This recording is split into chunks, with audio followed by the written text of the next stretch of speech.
Hi, I'm Andrew. Welcome back to Rüniverse, and in this video I'm going to be playing the new solo mode of Rüniverse on Tabletop Simulator, which is actually available now. If you have that program for Steam, you can kind of follow along and you can play the same way I am about to today, but I'm going to give a shot at this new solo mode. I haven't written the rules yet, but I'm pretty sure I know how it works, so we'll see if anything has to change, but hopefully not. So the first thing I'm going to do is I'm actually going to be playing with a randomized starter deck based on the currently revealed discovered cards that have already been discovered. And I'm actually going to try playing with Orth. I haven't played as much with Orth as some of the other facets, even though there's only one rare revealed so far. So I'm going to pull out all the contents of the Orth cards, and this is the Orth Starter Dream Deck, and since I'm playing a starter deck, I'll be using that as is. And now to form a starter deck, I'm also going to need some Trine cards and some Sphinx cards, so I'll pull out the commons and uncommons and rares for each of those. And every pack has has at least one rare of the facet, and since only one Orth rare has been discovered, we'll definitely be using Cockatrice. And then I need definitely 2 Orth uncommons, and again only 2 are discovered, so I'll add both of those to my deck. And then I'm going to need, let's say, the commons actually work a little bit differently. So the way I'm building it is a little bit different from the way the actual starter decks are made, but I'm going to, it's close enough to the way they do it. So I'm going to do, let's do 3 Orth commons. 1, 2, 3. And then let's randomize the rest of this stuff by mixing in the other facets. So I'm going to, even in an Orth deck, even though you can get other facets, it's still more likely that you get the on-facet cards. So I'm going to double the Orth cards and then add in the other. It looks like we got more Trine rares revealed than the other facets, but that's okay. So let's just see what we get. We get 2 more rares, we got another Cockatrice, and we'll get 4 more uncommons, and 9 more commons. 3, 4, 5, 6, 7, 8, 9. And that should be 18. That's 21 cards. What did I do wrong? So I'm not sure exactly what went wrong, but somehow I ended up with 12 commons, so I'm just going to pull out 3 of those. And I actually don't need any of these, so I'm just going to delete them. And now I've got 18 cards, and I'll mix that with my Orth mages, and that will be my deck. And we'll hopefully have a deck that is capable of, this is wiggling, have a deck that is capable of beating the Infernals. So the Infernals are over here, and what we're going to do for them is we're definitely going to use these 12 mages here. Let's zoom in and take a look. There are 38 cards. There are 2 copies each of 19 different cards. So what we want to do is pick 10 that are going to be our dream deck for the Infernals. So I'm going to shuffle it. I'll shuffle it. And let's draw 10. That's a duplicate.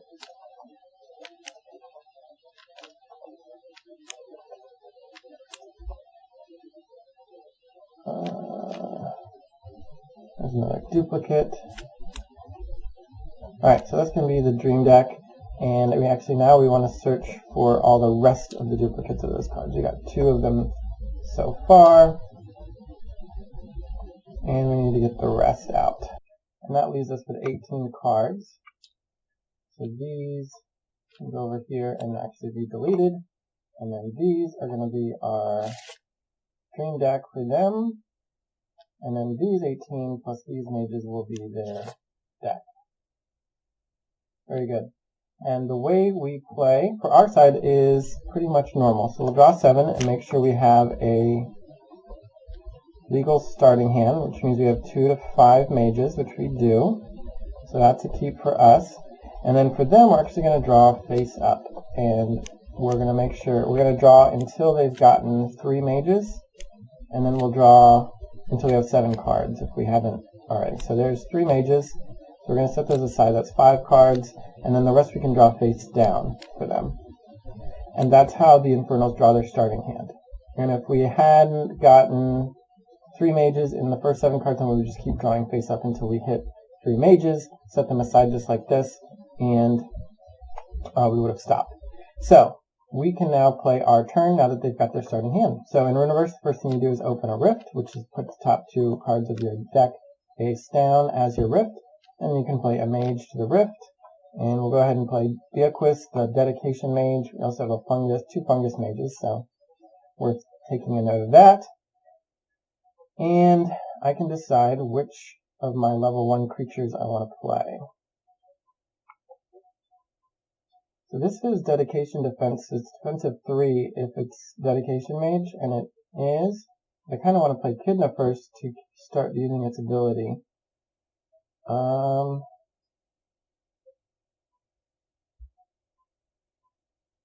But this deck can be a little aggressive. The Infernals. No, I think I'm still going to go for the Kidna. So I'll task Beaquist for 1 power because I have 1 rift open, and use it to evoke the level 1 Kidna. And that'll be all I can do on my turn, so I'll untask all my cards. And then it is the Infernal player's turn. And they also open a rift and play a mage. And they play the first of the 3 mages in this little queue here. So they'll play this guy, the Infernal Brazian.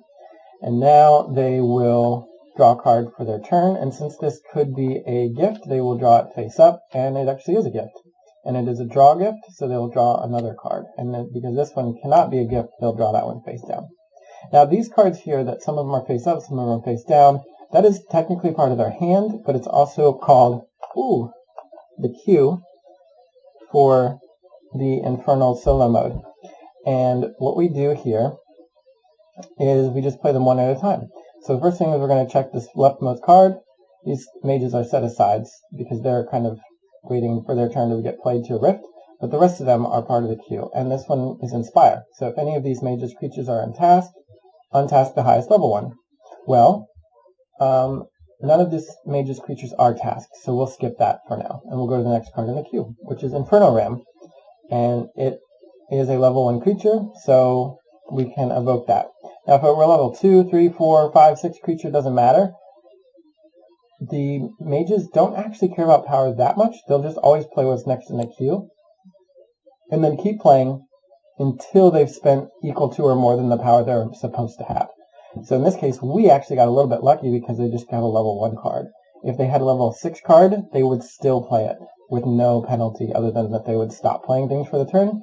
But since they've spent their 1 power, they stop anyway. So that's good for us that they didn't get a bigger card. But this is still a good card, even though it's still only level 1. It says, when I join and after my mage plays a fire card, the Infernals get a flame counter. And this Infernal Ram gets level +1 for each flame counter the Infernals have. So they will get a flame counter, which is used in the normal game as well, but they use these a lot. And they'll go ahead and grab their first flame counter. And they can now... Oh, and now this, also note this, we know that they have a flame counter. The Infernal ability of the Infernal Ram means it is a level 2. And now we can go ahead and recheck their queue. And now if we check Inspire, we can see that it costs 0, so they actually can play it. And now they do have a task creature, so they will go ahead and play that, which is not great for us because now the Infernal Ram is untasked. And it's a level 2, so it will attack. We didn't actually guard, but maybe we should have. But the Infernals always prioritize bonds. So they will attack with Infernal Ram and break one of our bonds. And we did not draw a gift. So now, actually they can check their next card. They should have done that already. Yeah, actually, should have done that already. Because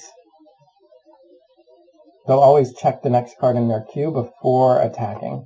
So let's actually rewind that attack, just to make sure we do it right. And so so another change for the Infernals solo mode version of this game is that these mages have this spell type ability.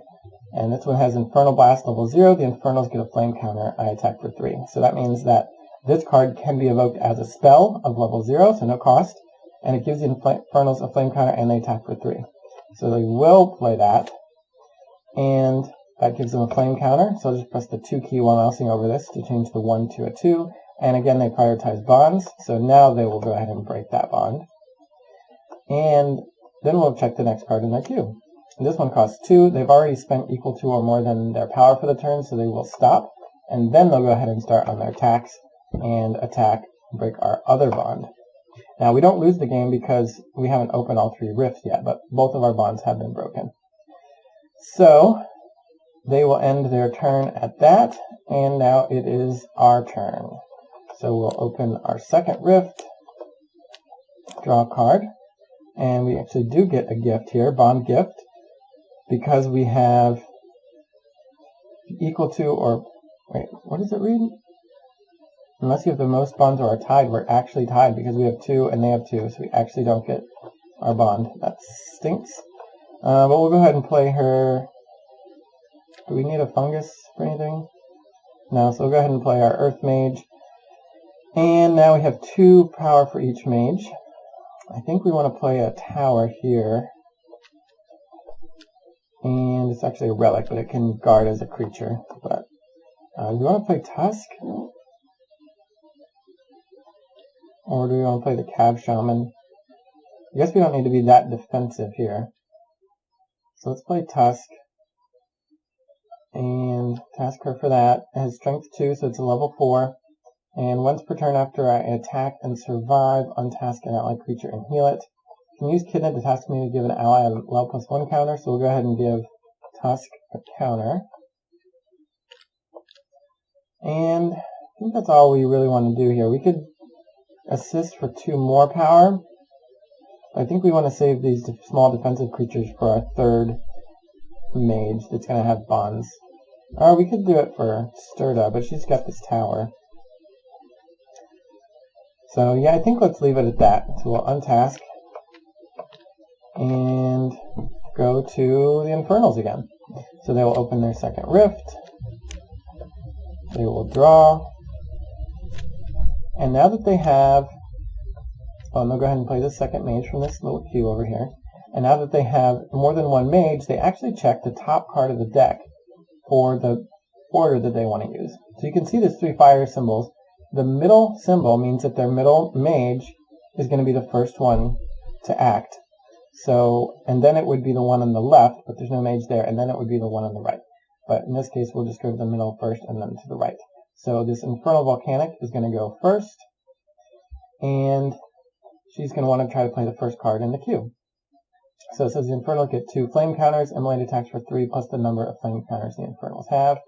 We didn't actually set our guards, but we want to guard with the tower.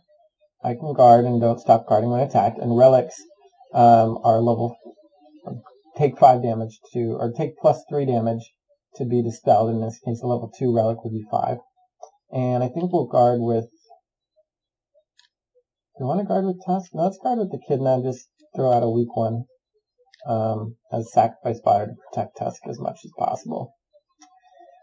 So she's going to play Immolate. She's got 2 power because they have 2 rifts, so this will actually be all of it, although she will play the 0 cost card that's coming up next. But they're going to get 2 more flame counters, will go up to 4, and now they're going to attack for 7. And they will prioritize bonds, but none of the bonds are available because we have guards. So in that case, they'll prioritize the highest level thing they could dispel, which in this case is the tower. So immolate the tower. And then she will play this, because it can be evoked as a level 0 spell. It says the Infernals draw 2 cards. And those will be face down, because they cannot be gifts. And now we'll check the next card of the queue, and it actually is a level 0, so she'll play that. It says if my mage would guard, I guard instead. So it's not a normal type of ability, but it's more of an AI resolution type of ability. Normally I didn't show it, but normally the mages do guard. So that this Infernal Brazen should have guarded. But in this case, the egg will guard for the volcanic. And now this is level 2, so she cannot evoke it, so she is done, and we'll go to the second mage. And start by evoking a card, which will be, again, a level 2. It says, drive when I join untask me, so it will untask. And we'll check the next card, which is level 3, so the Brazian cannot evoke it because he's already spent his power for the turn. This is not a fire card, so we don't need to add any counters to, or we don't have to get any more flame counters, although the Infernal Ram is now level 5, so you have 4 counters. And it's worth noting that the mages have a fire focus. You can tell that the word fire is in the bottom right corner, but traits are in the bottom left corner, and the Infernal Ram is checking fire for fire traits. So if the Brazian did evoke any of these mages level 0 spells, they would not trigger the Infernal Ram's Flame Up ability.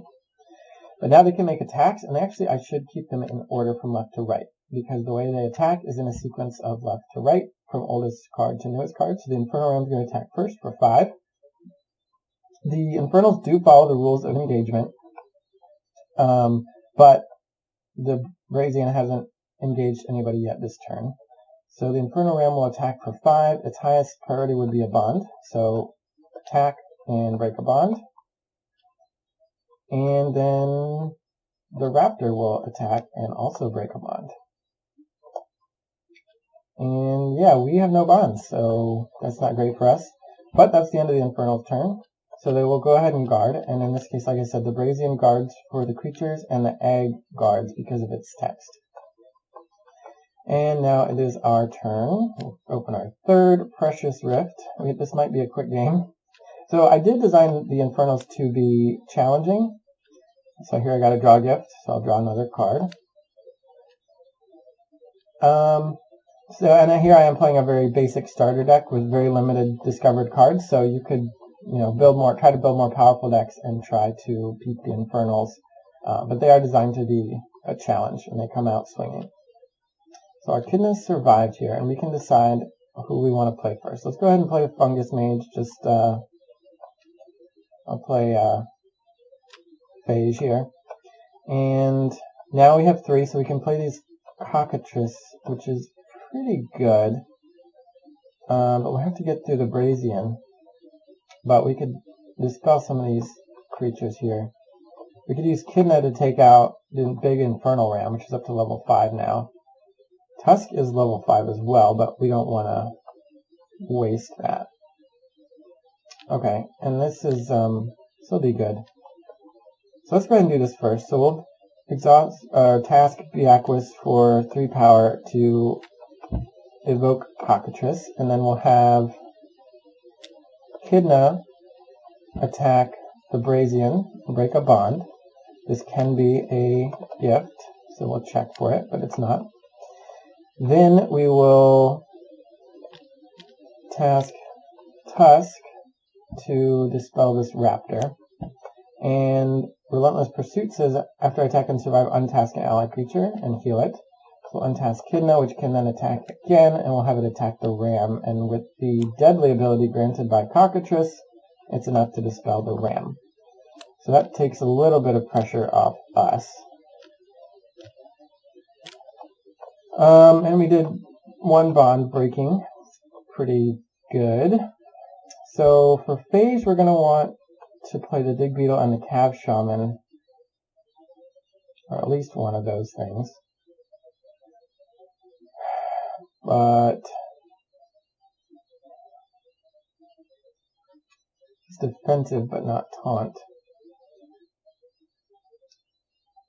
Yeah, I think we can afford to assist here a little bit. We want to spend 2, 3, 4 power, really at least. Let's actually dream with him and see. So I'm going to mouse over the dream counter and type the key 2 to change it to state 2, which is the expended state. And we'll go ahead and dream with him. So it's 1 pip, 2, 3 pips. So these are the cards we got. Got a Turbarine, which has Burrowing and Tunnel Attack. And Mud Moat. So nothing with taunt. It costs 1 less evoke by, so it's just a level 2. So this is 4 if we want to play them all. So let's do that. We'll assist for 3 power. Make 3 more power, so we have 6. Bring out both of these and both of these. which I would have loved a taunt creature here to have an extra guard, but no such luck. And then over here we'll play this, and you know what? I think I'm going to assist, and I'm going to kind of waste a power, but I'm going to get this on the board. And I guess that is our turn here. We played a lot of stuff, but it might not be able to save us. Alright, so the egg goes back. They get their third rift, their third mage, and they draw a card. No gift. And the next card you can see is left to right, basically. So we'll start with the leftmost mage. Over here, the new one, the Magmite, and they'll play the first card, which is a level 3. So I haven't actually gotten to show off yet the feature that they can pay, like I said, they can, like if they got a level 6 card here, they would play it and there's no penalty other than that they would stop. The same as if, right, in this case, they got a level 3 card and so they're going to stop because they have 3 power. But if they had a level 6 card, they would still play it. So go ahead and do that, and it says last 4 when I'm evoked, I attack for 4. So they're going to prioritize bonds. I didn't actually set my guards. So let's set some guards. Yeah. Alright, so lash for 4. 4, now it prioritizes bonds. I can't hit a bond. So then it prioritizes the highest level thing that it could dispel. This has dedicated defense. Oh, it doesn't work because we played a fungus. Neither of these were... Oh, dang. So maybe I don't want to guard with that. I'll guard with the Terrain instead. This is awkward. Yeah, I brain farted on the dedicated defense not working over for phase here. Alright, so the level 4 cannot kick out Tusk. He's level 5. Necromancer's 2. And Terrain is 2. So we actually get to decide for them who it attacks. So in normal Rüniverse, only the active player makes decisions, but in the solo mode, you're the only player, so you actually make the tie-breaking decisions even when it's not your turn. And since it is a tie for highest level thing that it could dispel, we get to pick. And I mean, we're going to keep our guard, so we're going to protect our last rift as much as we can. We'll reveal this next card in case it's a 0, and it is. The Infernals draw 2 cards, so they'll evoke that. Add 2 more cards to the queue. And actually, I brain farted a little bit. I'm going to rewind this and try to do it right. Because starting on level 3 is when they start dreaming. So, and they always dream from left to right. Well, I guess it doesn't matter. You're supposed to decide at the start of the game the order that they dream in. So I guess actually they would start from this guy. So yeah, let's keep what we had. And this guy's going to dream this turn. So let's actually remove these so we know he's going to dream. Alright, so the Magmite is done. And we then, based on this card here, or no, the card's changed, but it was locked in already. So the Volcanic is next, and they will play this for 2. Now they've got 3 power though, so they will keep evoking things. And this has drive, so they untask. And since they continue to evoke, they will now play Immolate. Now they've overpaid for the turn, so they'll stop after this, other than 0 cost cards. But they'll go ahead and play Immolate. The Infernals get 2 flame counters. I think this only goes to 5. So I'll have to grab another one. I'll be at 6 now. And attack for 9. And the biggest thing they can take out now is Tusk. So goodbye, Tusk. And let's check if this is level 0. It's not, so they are done with that. And then they'll start attacking. And this has aggressive 2, so it will attack as a level 4. They can't hit any bonds over here, so they will go ahead and attack Terrain. And that will trigger the burrowing ability. When I'm attacked, no damage is dealt. Task me, and I can't be attacked as long as I'm tasked this way. But it's not dispelled, and it doesn't. No damage is exchanged, but it's not it's not guarding anymore. The egg's level 0, so it's not going to do anything. It doesn't have any profitable attacks to make. And we go over to the Brazian, who instead of evoking from hand or from the queue, is going to use the Dream counter. And we're going to pass this over here because next turn the Volcanic is going to be the one dreaming. And this works pretty similarly, but instead of revealing pips, we're just going to see how much it can afford. So first card is 3, so that will actually stop it. If it had been a 1 or 2, then it would go ahead and do another card afterward. Because it's a 3, it'll end here. And if it had been 4, 5, or 6, it would also end here.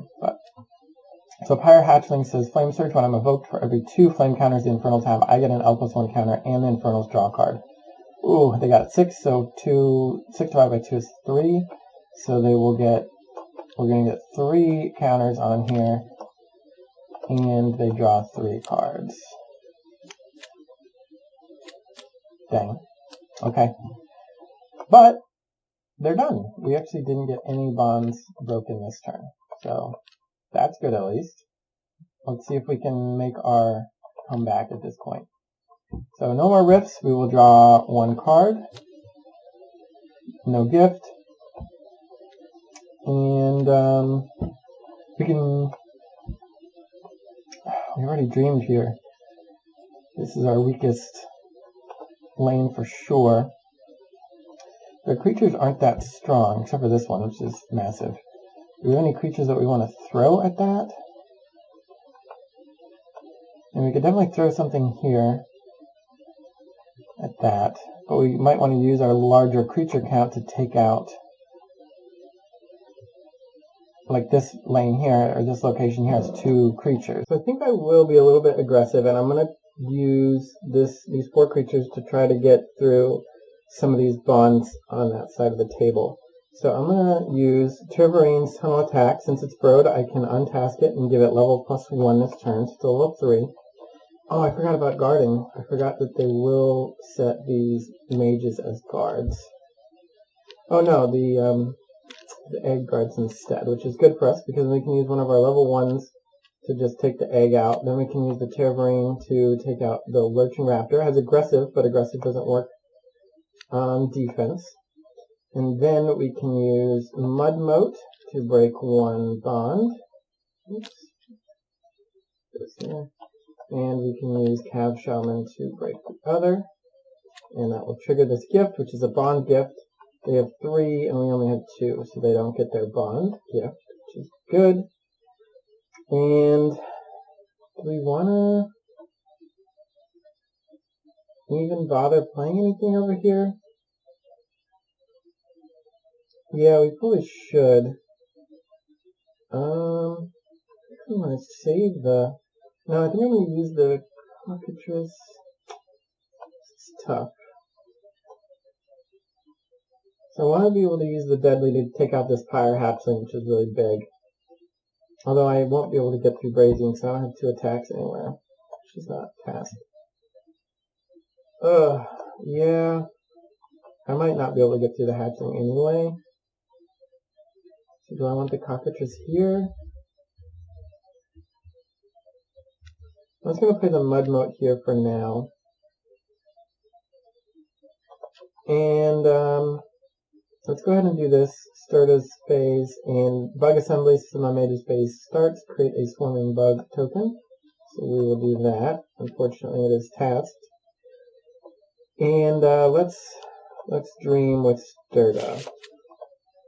Well, there's 3 already, right out the gate. So I guess that's that. It's not bad, because these swarming bugs will be deadly, but it's not exciting. I had another Cockatrice anyway. And then we do have an attack, so we'll go ahead and... Well, do we want to do this mage or this mage? We'll go ahead and do this one, just because that will be the last bond. And that's another gift. It's another bond gift. Now it's tied 2-2, but it still means they do not get it. So that's nice. And then we will do our phase for Biaquis. We will go ahead and dream here as well. 0, 1, 2. So that's pretty good. Oh, this is, it costs 2 less if evoked by a mage with fungus, but this is dedication, so we actually cannot afford this. I was really hoping to stun spore something, but we can't. Dang. So we can play Capshaman, which now we will get the dedicated defense, and we can play the Egg of Distinguished Mediocrity, but we can't play that, unfortunately. The Cockatrice can attack, so we can either trade it for the Pyre Hatchling, or we can break another bond here.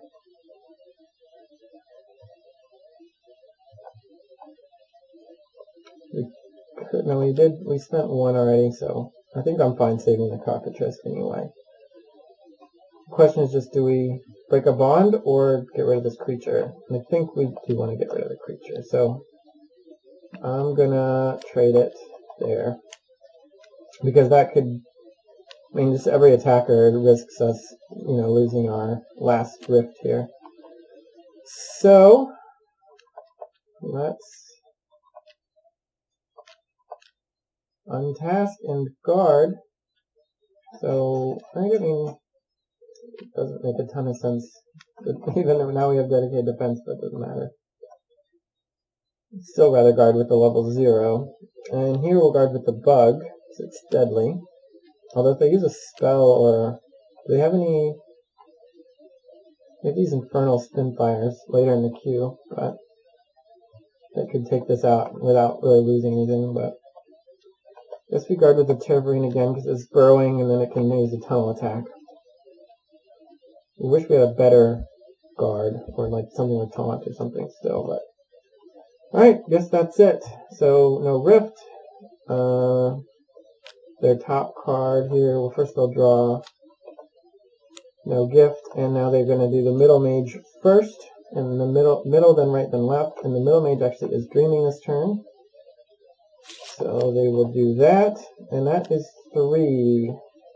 So that's their full expenditure of power. It says if any enemy creatures are guarding, all enemy creatures stop guarding. So that's not tasked, but it's also not guarding. Nothing's guarding anymore. Not great. Then they're going to go to the right with Infernal Brazian, and he will evoke this axe for 1, which is irrelevant now, so that's nice. And he still has 2 left, so he'll continue evoking, and he'll go ahead and evoke this. Flame Tusk Force is lash 4, so he's going to attack for 4, prioritizing bonds. And we actually do get a gift. 4th gift, each creature controlled by your mage with the most creatures gains a face down Vim. Okay, so each of these creatures gets Vim, but I don't think that's going to matter. They're tougher now, though.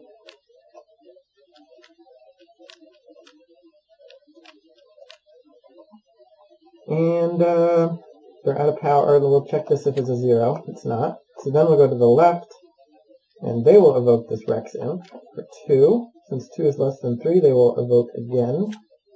This is a 0. They draw 2 cards. And the next card is a 0. Attacks for 3, and that will be our last bond. And we lose. There you go. So that is how the Infernals work. And thanks for watching. If you have any questions, leave them in the comments. This is kind of, I just put it together, so it will be at least a few weeks before it's available for sale, because I'll have to do a test purchase on the Game Crafter and everything before I can put it up. I still have to write the rules, but it seems like it's working pretty well. It was a very close game. I actually made more of a comeback than I expected.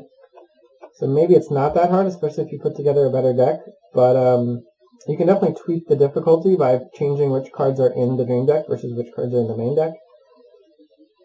But, yeah, get your own copy, and bye!